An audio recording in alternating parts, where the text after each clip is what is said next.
Now, I believe in expository preaching, even though I'm not very good at it. I believe in teaching the full counsel of God, history, law, prophets, epistles, gospel, apocalyptic literature, all of it. But my dear friend, if ever I get up and preach a text, and the only thing you gather from it are principles and rules and laws, I've left you with maybe a lot of truth, but no power whatsoever to obey it. You know, let's face it, and I know some of them. I know Christians in other lands. They don't have a 100th of the Bible knowledge that some of you have. And yet they walk in greater obedience than all of us and lay down their life as martyrs. Why? They've seen the beauty of Him, and it propels them to do what they know. You see, it's Him. It's Him. Now, here's something that I like to do, and I have to put it this way. I don't want it to seem so academic, but it's the best way I can put it. I'll sometimes, go up to guys, they've got their masters or their PhD and things like that, and that's all wonderful in theology. Or some guy just graduated from seminary, and I'll go, all right, you're a pastor now, yeah? How much time do you spend teaching the people, your people, who is God? Well, I hadn't thought about it that way. Think about this for a moment. I mean, this is Christianity. It's about God, isn't it? It's about God. But look how little we know about God. Or if we know something, we've reduced it down to something academic. That's very dangerous. Let me give you an example. The doctor knows more about my wife than I do. He knows how her hair grows, how her kidneys function. He knows how her skin cells reproduce.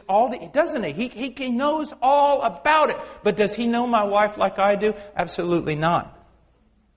So I'm not just talking about an academic knowledge, am I? Not at all. Not at all.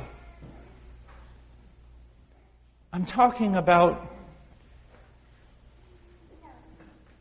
let's just summarize it all. I'm talking about beauty. Beauty.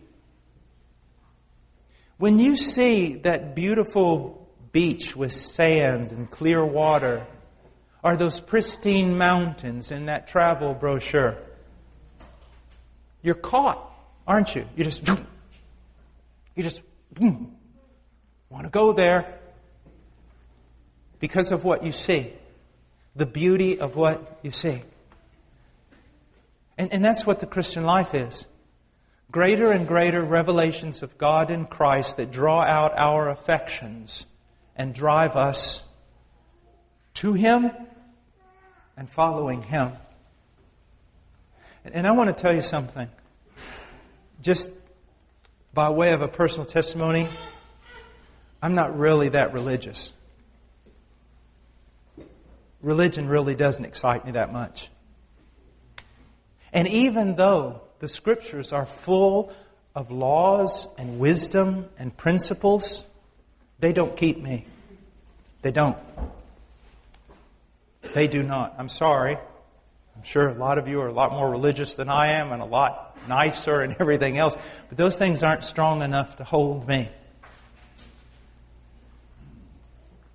As a matter of fact, there have been so many times, at least a few, when I have gotten so tired of what is known as Christianity, literally, I wanted to get up and walk out the door. You know what kept me from doing it?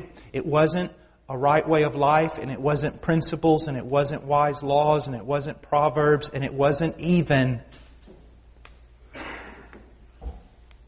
eternal destiny. It was Christ standing in the door. Christ. The more you see of Him, the more you will want Him. So that's an admonition both to the preacher and the pew, isn't it? What is the primary job of the preacher? To teach people life principles to live by? Well, there are principles, and they're good, and they need to be taught. Let's not go to an extreme. But what's the principal thing? Is to lay before them greater and greater revelations of the glories of God in Christ. And in that, their affections are drawn out. And they will seek Him. They will seek Him.